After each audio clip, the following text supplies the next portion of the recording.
Comment ça va, Frank? Salut. Ça va, vous autres, bande de virilistes? Oh, oui. Des masculinistes. Oui, écoute, quelle histoire pareil. Moi, je pensais que c'était... Parce que vous savez que la politicienne française... Sandrine Rousseau, j'allais justement faire le lapsus et utiliser son compte parodique, c'est qu'elle a un compte presque plus célèbre qu'elle qui s'appelle Sardine Ruisseau. Et il y a la personne qui anime ce compte-là, j'ai aucune idée c'est qui, là, mais elle parodie la vraie, mais c'est parce que la vraie est difficilement parodiable parce que, je veux dire, c'est tellement saucé ce qu'elle raconte.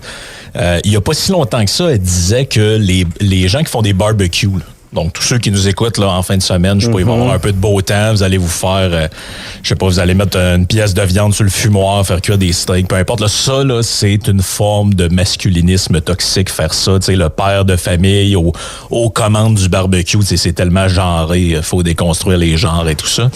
Et là, ben c'est ça, il y a ce match entre Toulouse et La Rochelle.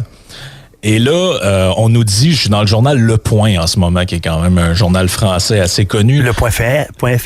Le Point.fr. Alors, on nous dit masculinité toxique quand Emmanuel Macron boit une bière cul-sec. Et là, on voit le chef de l'État. Il y a même une vidéo de ça, là, qui... Bon, il est avec... By the way, c'est le party, hein. Les jeunes qui sont autour de lui. Tout le monde a l'air d'avoir bien du plaisir. Ben oui, puis là, il se cale une Corona. Et là, Madame Sandrine qui nous dit la masculinité toxique dans le leadership politique en une image. Et là, ensuite, on a Arthur Delaporte, lui, c'est un autre député, je pense, il nous dit « Bravo Toulouse ». Mais un président de la République ne devrait pas faire ça. 50 ans de politique de santé publique contre la consommation excessive d'alcool et bing, le drinking. Le message passé n'est clairement pas le bon. Et on en a une autre. On en a une autre, Laurence Rossignol, une autre madame de cette mouvance-là. Une bière cul-sec? Mais qu'essaie-t-il de prouver? Qu'il est un vrai mec? Poncif, viriliste, populisme, machisme et ringardise. Mais quel boulet! Ce qui est toxique, là, c'est ces réactions-là. De la même manière que ceux qui avaient réagi à la première ministre de je sais plus quel pays, Finlande, Norvège, whatever, qui avait dansé à un party. Ben oui. Puis tu sais qu'il y avait une vidéo qui était sortie. C'est quel crime? C'est exactement la même affaire. Ben oui, puis c'est juste parce que moi, j'essaie de ça. Tu sais, la première fois que j'ai entendu parler de ça, ce concept-là de masculinisme toxique, dans ma tête, je me disais, bon, OK, ça doit vouloir dire qu'il faut arrêter de dire aux jeunes hommes que s'ils sont pas Rambo, ils sont pas corrects. Là. J'imagine que ça doit être un truc de même. Il y a d'autres modèles. Ouais, c'est ça. Puis que, tu sais, c'est pas grave si de temps en temps t'as de la peine. C'est ce genre de truc-là. On reprend un petit gars qui dit les gars des soldats, des filles des guenilles. Mais c'est ça pareil, c'est vrai. Il y a d'autres. Tu sais, c'est à ça que je pensais, mais là, je vois ça, cette histoire-là. Bon, OK, un président qui cale une bière, ça, c'est du masculinisme toxique. En fin de semaine, on avait tout le breakdown mental sur la F1 et on avait un texte de Geneviève Peterson qui nous disait, je te retrouve la quote ici. Elle nous dit, la culture de la F1, c'est quoi? C'est le culte de la richesse, de la vitesse et du paraître. Ce sport réunit tous les clichés de la masculinité toxique. Tout. Le champagne, les belles femmes, la richesse, les voitures de luxe. Je savais pas que les filles aimaient la pauvreté puis les minounes en passant. Là, mais non, mais c'est tellement rempli de clichés, ces trucs-là, que t'es comme, mais... Je sais pas de quoi. Les femmes n'aiment pas les voitures, c'est sûr. Non, c'est ça, les femmes. Puis d'ailleurs, on le voyait dans la crowd, il y avait juste des hommes qui étaient là. Il n'y a pas une fille qui... Ah oui, juste moi, ce que j'ai vu, c'est beaucoup de familles, entre autres. Là. Ben, c'est ça. Mais là, t'essaies de savoir c'est quoi, là, mais parce que là, je me promenais sur plein de blogs, là, je suis même allé sur Femmes Actuelles, là, des blogs de femmes, pis tout, pis là, je disais, mais c'est quoi ce truc-là, genre la masculinité toxique? Puis là, c'est drôle parce que c'est rempli de contradictions. Là, ils nous disent que, tu vois, je suis sur la définition de la dame qui aurait inventé ce terme-là. Et là, elle nous dit, elle, que le masculinisme toxique, c'est le fait que les hommes, par exemple, se refusent de pleurer, ce genre de truc-là. Mais un petit peu plus loin, elle nous dit que les gens qui refusent qu'on les traite comme ça, ben, ils sont vraiment sensibles. Là, t'es comme, ben là, je suis sensible ou pas sensible. Ouais, Je sais pas si vous comprenez l'idée. Ouais, je comprends très bien. Si vous vous faites attaquer d'être un masculiniste toxique, vous êtes comme, ben là, non, pas vraiment. Écoute, non, t'es pas capable de prendre la critique, toi, t'es bien sensible. Mais c'est parce que tu me demandais de broyer il y a 5 minutes. Là. J'essaie juste de suivre. Là. Une femme qui cale une bière... Oh! C'est quoi? C'est-tu de la masculinité toxique? Une femme qui s'enfile les shooters un après l'autre dans un bar, c'est quoi? Parce que là, si ça, c'est de la... Si caler une Corona, c'est de la masculinité toxique? Non, mais je le dis, c'est n'importe quoi. Là j'étais sur un autre site là, où on essaie d'expliquer un peu c'est quoi. Et là, on nous dit que défendre l'avion, donc les vols d'avion, ça, c'est du masculinisme toxique. Après ça, les gens qui mangent de la viande aussi. Oui. On nous dit aussi que les gens qui aiment les SUV. Ah oui, parce que là, ça c'est le bout qui est le plus drôle, c'est qu'il y a une dérivée du masculinisme qui s'appelle le pétro-masculinisme. Oh! Ça, c'est pour ça que la F1, c'est vraiment épouvantable. Là, c'est l'enfer. Êtes-vous pétro, les gars? Parce que, ben c'est ça, c'est parce que là, comment je pourrais dire ça, tu fais la juxtaposition de 2 vices incroyables, c'est-à-dire l'amour du pétrole et votre caractéristique masculine. Donc là, ça fait vraiment de vous des comment je pourrais dire ça, presque des êtres... indésirables dans notre belle société. Donc là, si vous êtes pétro-masculin, ça, c'est quand même assez désagréable. Non, mais c'est...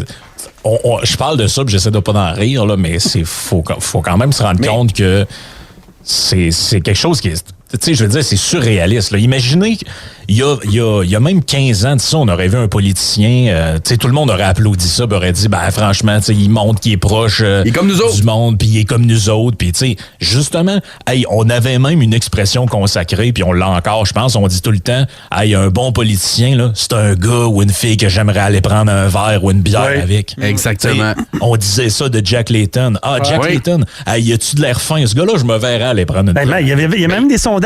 Avec quel politicien aimeriez-vous prendre une bière? Oui. C'était la question qu'on posait aux citoyens. Et il y avait eu des photos de Jack Layton avec un boc de bière dans les mains. Je m'en souviens, là. Oui, je m'en souviens aussi. Ben, à l'époque, on disait... Aujourd'hui, ça arrive, on nous dit que M. Layton, il est pétro-masculin, puis... D'ailleurs, là... D'ailleurs,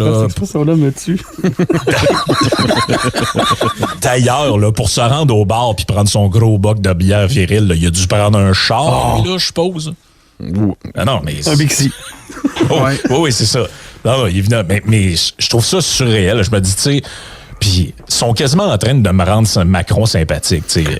Puis, je sais pas, tu sais, puis je veux dire, je sais pas pour vous autres, mais moi, quand je pensais à l'incarnation du masculinisme, là, c'est pas vraiment Macron qui me venait en tête. C'est pas dans le top 100. Non, moi non plus. Zéro, là. Non. Je sais pas. Je sais pas. Faudrait demander à Brigitte ce qu'elle en pense, là. Mais je sais pas. On dirait que c'est pas à lui je pensais au départ, tu sais. Un auditeur nous dit en passant que tu sais, la diversité, c'est important. Puis il faut respecter les diversités, toutes les diversités. Lui, il est pétrosexuel. Okay. Pétrosexuel, ouais. Ça, c'est comme le gars dans le show My Strange Addiction. Là. Comment tu dis? T'avais le show My Strange Addiction, là, t'avais un gars qui tripait sur son char. Là, ouais. Ça doit être ça, genre pétro. Oui. Ouais. Faisait l'amour à sa Mazda. Oui. Ouais, c'est ça. Ça ressemblait pas mal à ça, je te dirais. Tu sais, Frank, il y a toute l'histoire entourant Macron. Tu sais, on peut pas ne pas parler du texte d'hier dans le Journal de Québec aussi, où on dit le paragraphe, Madame Madeleine Pilote-Côté. Le paragraphe est le suivant. La Formule 1 est une discipline dans laquelle les hommes ont beaucoup plus de possibilités de rayonner professionnellement. Vrai. Même si sur papier, la F1 est mixte, dans toute son histoire, seulement 2 femmes ont été pilotes lors d'un Grand Prix. Avec les Canadiens de Montréal et le CF Montréal qui sont déjà très populaires dans la métropole, avait-on réellement besoin d'un événement qui met une fois de plus en valeur les hommes? Ah, OK. Tu comprends? Fait que là, c'est quoi? Il faut, c'est quoi dans le fond? Il faut comme filtrer le sport pour qu'il y ait comme une genre de parité sportive. C'est un quota. À partir de tant d'événements qui mettent en valeur l'homme, après ça, c'est fini. Mais vite de même, moi, si j'étais à Chippendale, j'éviterais Montréal. Ouais, c'est... Quoi que le quartier gay. Ouais. Ça passera pas. Ça passera pas. Ah non, mais la masculinité toxique, c'est partout maintenant. Là, Metallica, Iron Maiden, Guns N' Roses, Aerosmith, tout le monde est menacé. Là, je veux dire, à un moment donné, on va aller plus loin encore dans cette toxicité, la toxicité en question. Et puis, on va se départir comme ça d'à peu près tout. C'est de la musique beaucoup trop masculine, d'ailleurs. Ben, c'est trop toxique, là. Ouais, puis ça met de l'avant beaucoup trop l'homme, donc faudrait plus... je le sens, là, ça s'en vient. Ouais. Là, on va canceller Aerosmith. Ben, ça peut être n'importe quoi. Ça va arrêter quand, hein? Ben, c'est ça qu'on se demande, en fait, quand est-ce que ça va. C'est parce que, tu sais, un homme qui a un peu d'énergie, c'est quelqu'un qui est violent. Un homme qui aime l'aventure, ben, c'est de l'agressivité.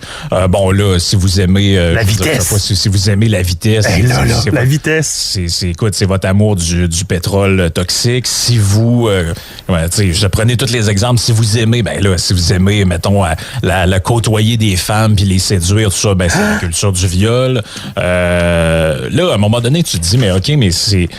Genre, je comprends pas l'objectif de tout. Ben, en fait, je comprends très bien. C'est l'espèce de mouvance. On va déconstruire les genres, puis toute la patte. D'ailleurs, Sandrine Rousseau elle-même, elle nous disait, moi, je vis avec un homme déconstruit. OK, ça veut dire quoi, ça? Là? Elle l'a débattu. C'est ça, il est déconstruit. Ouais, c'est ça. Elle a dit qu'elle s'en porte très bien. Lui, je suis pas sûr. Là. Mais ça, c'est un autre débat. Là. Mais tu sais, je veux dire, je trouve que... Je trouve que quand tu as des concepts de même qui désignent tout puis n'importe quoi, ça vient que ça n'a plus d'importance. Tu sais, on répète la même erreur qu'on a faite dans le passé avec les accusations de racisme, d'extrême droite, tout ça. Tu sais, à un moment donné, un raciste, on savait ce que c'était. Là. C'est quelqu'un qui pense qu'il y a une hiérarchie. Tu sais, c'est quelqu'un qui pense qu'il y a une hiérarchie entre les races. Éventuellement, il pense que les Blancs sont en haut puis que les autres, ils viennent après. Puis là, ben, tu dis, OK, c'est ça, c'est clair. Là, après ça, t'es comme, ouais, OK, quelqu'un qui veut... Je sais pas, moi, quelqu'un qui dit, ouais, je sais pas, j'ai des réserves par rapport à l'immigration. Bah, OK, ça aussi, c'est raciste. Quelqu'un qui dit, ben, c'est pas toutes les cultures qui ont les mêmes pratiques. Faut voir s'il y a des différences. Ouais, ça aussi, c'est... Fait que, à un moment donné, c'était rendu, ça désignait n'importe quoi. T'sais, c'est comme extrême droite, historiquement, ça veut dire quelque chose de bien précis. C'est des gens qui refusent les élections puis la démocratie parlementaire, qui veulent prendre le pouvoir par des coups d'État, comme ça s'est fait en Italie, en Allemagne, tout ça, c'est ça l'extrême droite. Aujourd'hui, l'extrême droite, c'est Pierre Poilievre, c'est n'importe quoi. C'est le PQ même. Et là, la chicane ces jours-ci, là, entre le PQ puis comment il s'appelle le gars qui va être à Saint-Jean? Bilodeau. Émile Bilodeau, il est QS. Puis les QS et les péquistes sur les réseaux sociaux particulièrement, là, d'un bord, ça se dit, vous êtes pas vraiment souverainiste, puis l'autre bord, ça se dit, vous êtes juste une gang de racistes. C'est vraiment ça, là. Depuis la loi 21 puis les autres avant, là. Ben d'ailleurs, je sais pas si vous avez vu la réponse d'Émile Bilodeau à comment qu'elle s'appelle la fille du PQ, là, porte-parole. Mégane Perry-Melançon. Hey, ben, c'est ça, oui. Est-ce que tu veux l'entendre? Sa réponse? Ah, tu l'as? C'est bon, je l'ai pas entendu. Oui, lu par Sébastien Bovet. OK. Réplique d'Émile Bilodeau. Lui-même se sert des réseaux sociaux pour dire « Bonne Saint-Jean, cher ami », il répond à Mégane Perry-Melançon. « Je vais animer, chanter et danser mon amour pour le Québec pendant 2 heures sur les plaines d'Abraham le 23 juin. Bref, on va vous faire un esti de bon show. Si vous voulez me canceller, je vous propose d'aller voir ce que font les républicains aux États-Unis. Ils ont de l'expérience dans le domaine. » Suivi de 3 bisous. Ça, c'est l'autre affaire. C'est rendu que c'est les républicains qui cancellent. D'après moi, l'autre bord, ils sont pas pires aussi. Là. Ouais, puis vous avez compris la twist là-dedans. Là, je veux dire, c'est de dire que en gros, lui... Il incarne là, le côté respectable du nationalisme québécois, là, c'est-à-dire ouvert, puis je vais faire la moitié. Même un peu plus. Dans le message, il dit qu'il va faire ses tunes à moitié en créole, puis en inuktitut, puis je sais plus trop quoi. Là, c'est bon, OK, parfait. Mais c'est qui ça? Grand bien lui fasse. Là. Émile Bilodeau, c'est qui? Bonne question. Ben, c'est un chanteur populaire qui a 3 albums à son actif. Il a gagné, je pense, Révélation de l'année à la disque et qui remplit des salles partout en province. Oui. C'est ce que j'ai cru comprendre hier. Okay. Moi, c'est drôle. À chaque fois que je parle à des gens plus jeunes, ils trippent tous sur Taylor Swift et autres, mais ça a l'air qu'Émile Bilodeau, selon Sol Zanetti, c'est l'idole de la jeunesse québécoise. Bon, peu importe, là, regarde. Non, mais j'aime pas. Mais pour vrai, là, ça là-dessus, moi, je consomme quand même de la culture. Je lis 2-3 trucs, puis je ne boude pas la culture québécoise jamais. Tu le sais, Doom. Oh, oui, en effet. Plus que moi. J'en écoute énormément. Là. Il y a 2 enfants à la maison, 2 ados, même des jeunes adultes. Je sais pas c'est qui, Émile Bilodeau. C'est celle qu'on a ultra entendue au Québec. OK. Ben, tu sais, lui, en gros, ce qu'il nous dit, c'est si vous n'êtes pas de mon type, tu sais, si vous n'êtes pas de ma gang à moi, ben en gros, vous êtes contre moi. Vous êtes l'extrême droite américaine. C'est ça qui est écrit entre les lignes de son message. C'est quand même capoté pareil. Là. Regardez les programmes des 2 partis, là, QS puis PQ, à la dernière élection, là, c'est très, très proche un de l'autre. Là. Ben là, je sais pas, là. Tu sais, je pensais à PSPP puis extrême droite dans la même phrase, là. Ah ouais. Essayer de pas rire, là. Tu sais, je veux dire, c'est. pas capable. Je veux dire, non, mais c'est. Je suis même pas capable. Mais il y en a qui défendent ça pareil, là. Il y en a qui vont te le dire, puis ultra sérieux, là. Hey, Frank, Ben oui. toi, tu fais quoi pour la Saint-Jean? Tu vas-tu sur les plaines voir Émile Bilodeau? As-tu trouvé tes moches? Ouais, je sais pas trop, là. J'ai pas encore décidé si ça me tentait d'entendre ce que je viens d'entendre avec des paroles. En tout cas, t'es mieux de pas caler de bière. Ouais, c'est ça. Non, je ferais pas me ramasser sur le compte de Sardine Ruisseau. Écoute, tu sais ce qu'on va faire? On va se faire un feu avec notre chemise carottée. Ouais. On va prendre nos bières, dans nos bouteilles brunes, puis on va vivre notre virilité. Ouais, c'est ça. Puis le feu, tu vas l'allumer comment, hein? C'est ça, dis-le pas. Avec du gaz. Ouais, avec du gaz, espèce de pétro masculin. Puis je vais l'éteindre en pissant dessus, Frank. C'est de même que ça marche. Avec C'est de ton même bat. à Saint-Jean.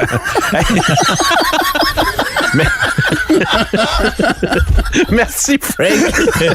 Je te souhaite de passer une belle semaine. On s'en parle la semaine prochaine. Bonne Saint-Jean! Ciao, bonne Saint-Jean. Frank.